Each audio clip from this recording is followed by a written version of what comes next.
Hello, Jeremy here. Today I just want to talk about a couple different pressings I have of Carl and the Passions. So tough! This is an album that has been disregarded by many over the years. First of all, by the record company. When they put it out, they packaged it as a twofer with Pet Sounds. We all know that story. It was disregarded by a lot of fans. It hasn't had a lot of reissues over the years. When Analog Productions did their reissue series, they skipped right over this one, along with Wild Honey, Friends, and 2020. And one could say this omission was even more glaring because they had to jump right over it to get to Holland from Surf's Up. So there's much to talk about when it comes to the quality of the music on the album itself. I'm not going to do that today. But I would recommend, if you want to deep dive into this album, you should go listen to the Sail On podcast, okay? I am not affiliated with them. I'm just a fan, and I appreciate what Wyatt's been doing over the years. So let's talk about a couple different pressings. This, of course, is the original pressing.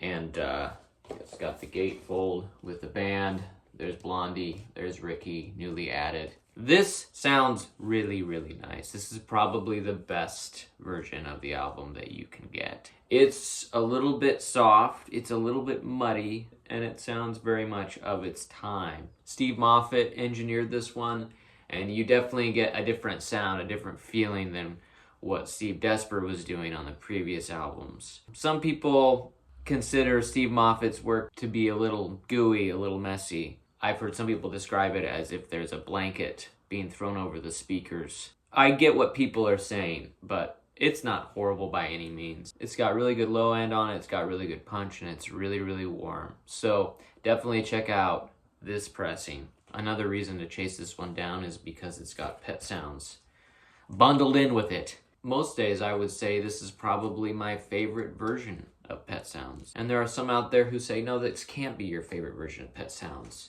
It wasn't cut from the master tape. There was an extra step. I don't really care what happened. Whatever Carl did when he remastered this, this is just a sparkly version of one of the most magical albums of all time.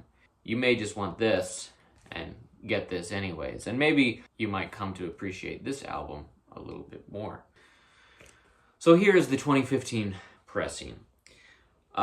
This one's interesting. This came out rather quietly while Analog Productions was doing their reissue series. Capitol Records decided to reissue all of the albums that they weren't. So you get Carl and the Passions around this time, you get 2020, you get a reissue of Friends, Love You, MIU, and I think the rest of the albums going into the 80s. I think it ended with Beach Boys' self-titled album.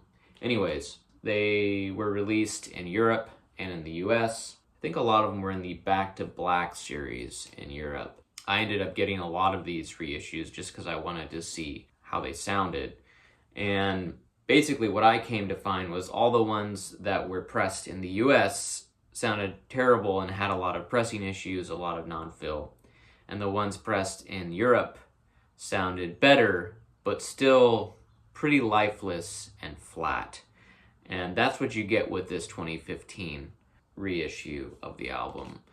It doesn't sound terrible, and you get a little bit more highs than you do with the original pressing, but it just is limp. I don't know how else to describe it. And it just kind of hangs out there like a dead fish on your turntable. If you can't find anything else, this is an okay version, but I certainly wouldn't recommend it.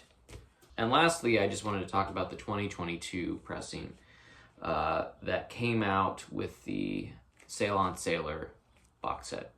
I know that a lot of people do not like the way that these albums were remastered, both from Feel Flows and the Sail On Sailor box set. And there are some variations on the remastering between release on CD and the release on vinyl. Of the 4 albums that were re-released in those box sets, Sunflower, Surf's Up, this one, and Holland, this is my favorite reissue. This is one that I actually listen to every now and then. It's quite crispy, as they say. It's got a lot of high end, it's got a lot of low end, and not much in the mids, as we came to expect from a lot of these remasterings. But I don't know what it is about this one. This one just comes to life a lot more than the 2015 version. If the original pressing sounds muddy and soft, this one sounds crispy and loud. It doesn't have any of the distortion issues, as far as I can tell, that plagued the Holland reissue. And it's not going to be like an ice pick to your brain like Sunflower was. It's not bad. It's not bad. After the original pressing, I would say, if you want to pick this one up just as an alternate listening experience, you should go for it. Of course, you're going to have to buy the box set if you do that. And I haven't listened to the Holland record since I first bought it, because it's really that bad. Obviously, if you're going to just go for one, of course, go for the original. This is still very easy to find. It's not that expensive. I've seen these on eBay crop up, and near mint copies go for $40 to $50. So you should go after these while they're out there and available. And just for fun, here at the end, I will say my favorite tracks on the album are You Need a Massive Help to Stand Alone and All This Is That. But they're all great songs. Anyways, that's it. Don't forget about this album as you collect your Beach Boys records. It's essential.